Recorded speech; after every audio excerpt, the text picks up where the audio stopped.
Lara, on va l'appeler Lara Stam, puisqu'elle est Radio Courtoisie, elle vient en force aujourd'hui chez Place d'Armes.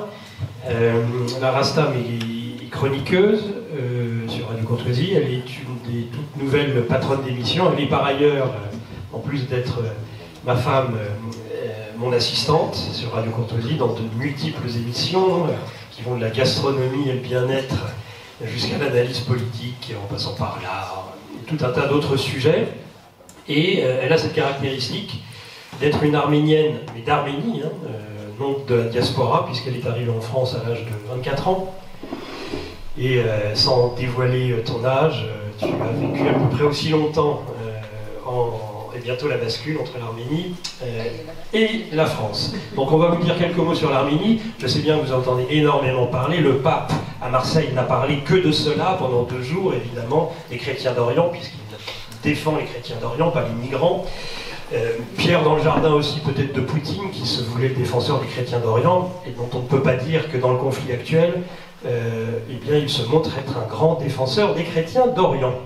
Voilà, donc, puisque nous n'avons ni Poutine ni le pape pour nous parler des Arméniens, eh bien, nous aurons Lara Stam. C'est à toi. Merci Nicolas. Merci de m'accorder ces quelques minutes pour décrire déjà, on dit l'Arménie ancienne, mais qu'est-ce que c'est l'Arménie? Et je voudrais juste revenir vraiment très rapidement sur ce que c'est historiquement l'Arménie. Donc 3000 ans avant Jésus-Christ, la langue arménienne est déjà un dialecte indépendant, puisqu'il y a topographiquement, il y a des noms qui sont nommés Soubartou, Goutoum, c'est de l'arménien.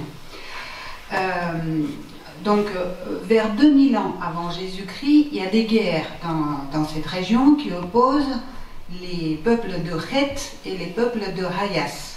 Ce nom Hayas, je vais y revenir. Mais vers 1000 ans avant Jésus-Christ, les guerres sanglantes opposent la Syrie et l'Urartu, le premier royaume des Arméniens.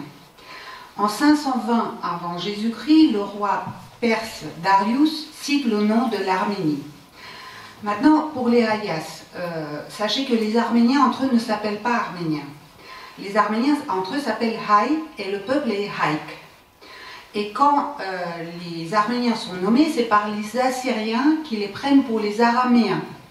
Et donc c'est ce nom-là d'Arménien qui devient le nom par lequel les autres peuples appellent les Haïk.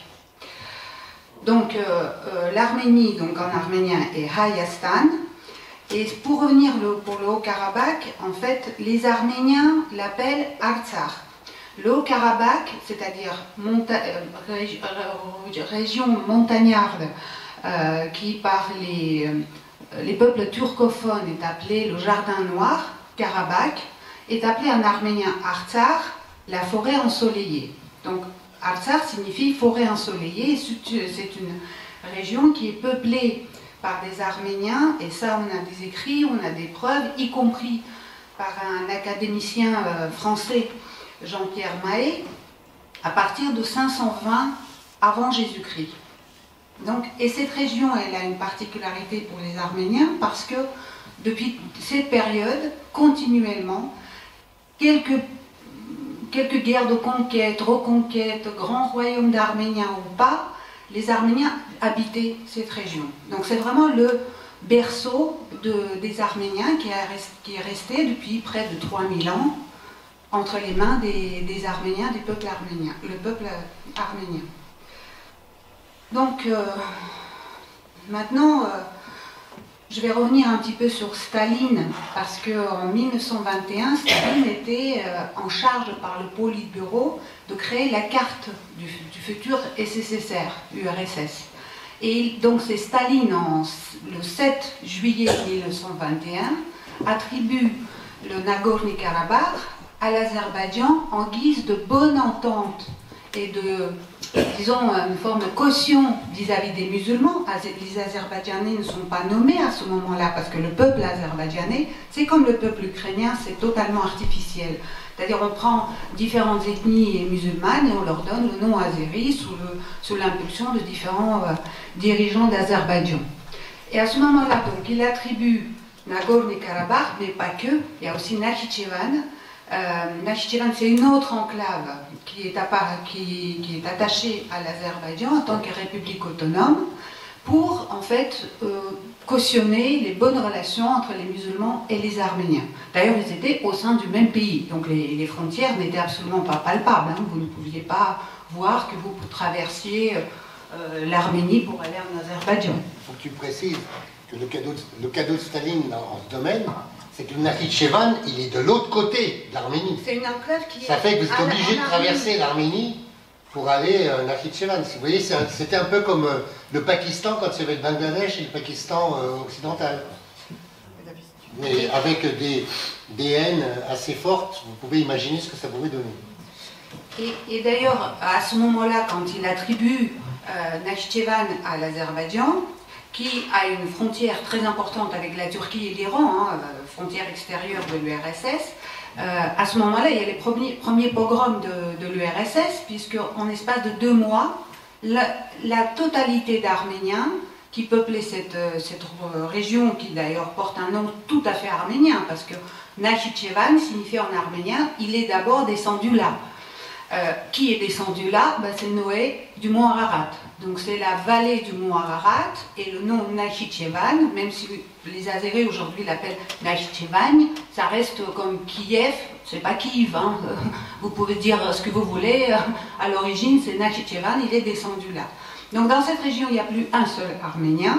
En espace de 2 mois, les nettoyages ethniques en 1921 ont fait que tous les Arméniens ont fui et sont partis vers l'Arménie.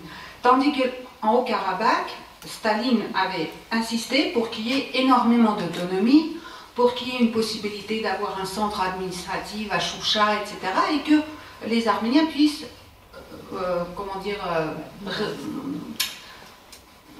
diriger cette région à leur guise et être sûr que ce n'est pas, ce n'est pas Azerbaïdjan qui décide de tout pour les Arméniens. Voilà. Est-ce que vous avez déjà des questions par rapport à ça? Alors on peut mettre une carte plus grande. Alors j'ai pas... Tu as terminé sur l'Arménie, tu ne veux pas dire quelques mots sur le développement actuel du conflit? Si, je vais juste revenir sur... Puis après on lance les questions à la fois sur l'Ukraine et sur l'Arménie. Donc, cette région s'est battue à la chute de l'URSS, il y a eu des guerres, et en 1994, il y a eu l'accord avec la communauté internationale de statu quo sur la région du Haut-Karabakh, et les Arméniens, entre guillemets, avaient gagné cette guerre-là, puisqu'elle avait rattaché non pas seulement par un couloir, mais par tous les territoires attenants, le Haut-Karabakh à l'Arménie, sauf que par peur de la communauté internationale, ils ne l'avaient pas reconnu. L'URSS, le Haut-Karabakh, avait le droit d'autodétermination, chose qu'ils ont fait. À partir de 1988, il y a eu des référendums, il y a eu la volonté des Arméniens de s'attacher à l'Arménie, sauf que le Politburo de Moscou, Gorbatchev, notre bien-aimé, n'a pas accordé ce rattachement. Et le conflit sanglant commence à partir de là. 1988, il faut savoir, en février, il y a des pogroms en Azerbaïdjan, il y a des pogroms en Arménie, parce que les diasporas existaient d'un côté comme de l'autre. Simplement en Arménie, il y avait en tout et pour tout 100 000 Azéris, et en Azerbaïdjan, à Bakou, juste à Bakou, il y avait 300 000 Arméniens. Et il y a eu des pogroms, officiellement. Le chiffre de l'URSS suite à ces pogroms dit qu'il y a eu 27 morts.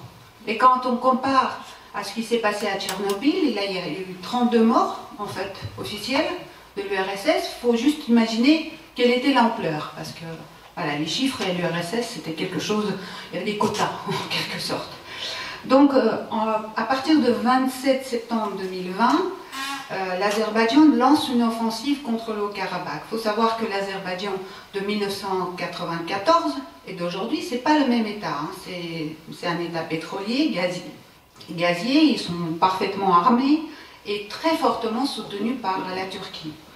Et déjà à cette époque-là, c'était pour piquer la Russie en fait, je pense, parce que l'Arménie avait choisi un dirigeant clairement anti-russe, qui avait décidé de se tourner vers l'Occident en disant on n'a plus besoin des Russes, comme Jinsky l'avait indiqué, hein, pour provoquer une sorte de nouveau nouveau cadre pour les Arméniens, nouvelle influence dans la Transcaucasie. Et à partir de là, donc il provoque sans arrêt les Russes, il provoque sans arrêt Poutine, les Azéris en profitent et décident le 27 septembre d'envahir le Haut-Karabakh. S'engage une guerre qui dure 44 jours, qui se termine par un cessez-le-feu dont le garant est la Russie. Donc la Russie y place ses forces de maintien de paix qui, jusqu'à 1925, devaient maintenir en fait la situation gelée. Le 19 septembre de cette année, l'Azerbaïdjan, après avoir provoqué un blocus, parce qu'il y a un corridor vers cette enclave, qui était négocié, qui existait depuis toujours, hein, le corridor de Lachin, vous avez entendu parler forcément. Le 12 décembre 2022, ce corridor est bloqué. Il est bloqué jusqu'à 19 septembre 1923. Il n'y a rien qui rentre, aucune arme, aucun médicament, rien. C'est bloqué. Les gens, pendant presque 10 mois, vivent sous cloche dans une sorte de ghetto. Dans le monde actuel, on peut mal imaginer ce que ça sous-entend. Et donc 19 septembre, il lance une offensive et les Arméniens du Haut-Karabakh capitulent. Donc le 20 septembre, ils capitulent parce qu'il n'y a plus aucune ressource au Karabakh. Et aujourd'hui, on est face à quelque chose qui peut encore avoir des suites parce que en fait, l'Azerbaïdjan ne va pas s'arrêter sur le Haut-Karabakh, il leur faut rejoindre le Nakhitchevan, c'est-à-dire l'autre enclave, par une voie terrestre. Et c'est cette enclave, si elle est rejointe par la voie terrestre, il faut savoir que l'Iran n'est pas favorable à cela, parce que ça couperait la seule frontière qu'il a avec l'Arménie, donc ça dirait plus d'alternatives, Turquie partout. Et ça signifie aussi le redéploiement de forces sur l'Arménie souveraine. On ne parle plus du Haut-Karabakh. Donc voilà face à quoi on est aujourd'hui. Et voilà pourquoi ça concerne l'Europe, ça concerne la France, ça concerne tout le monde, parce que si la Turquie devient ce genre d'acteur, on est quand même pas très loin, et la Méditerranée fait qu'on a quasiment une frontière commune avec la Turquie. Donc voilà. Merci Lara.